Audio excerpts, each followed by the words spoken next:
ఏ cinema success అయినా నిర్ణయించేది box ఆఫీసే, అది అందరికీ తెలిసింది.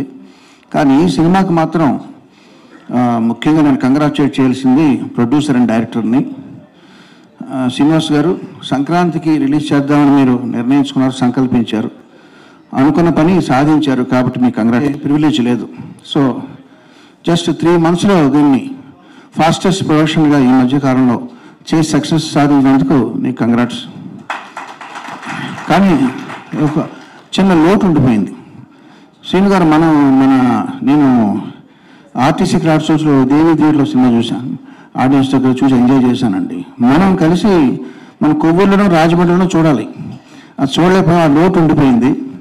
అలాగే విజయ్, నేను మైసూర్ వచ్చాను కంపోజింగ్కి. వచ్చినప్పుడు మనం కార్డ్స్ గేమ్ ప్లాన్ చేసాం, నువ్వు బాగా బిజీగా ఉన్నావు, సో మనం ఆడుకోలేకపోయాం, అదొక లోటు ఉండిపోయింది.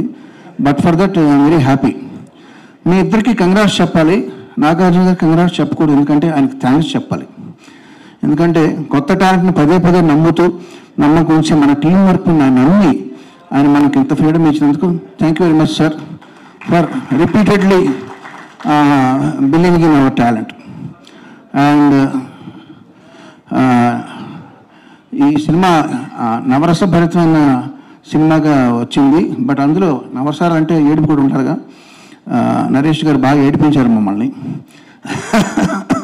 ఏడిపించడం అంటే నిజంగా అంత సెంటిమెంట్ మీ వల్ల సాధ్యమైంది అది.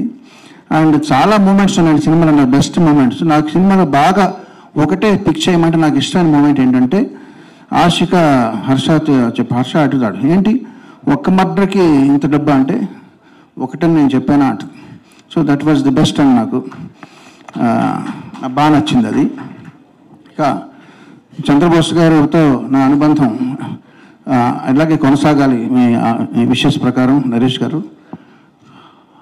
ఈ ముఖ్యంగా నేను చెప్పేది ఏంటంటే, విజయ్ నాకు స్ట్రైక్ అయింది అంటే, మనం రోజు చూసేది మన ఇంటి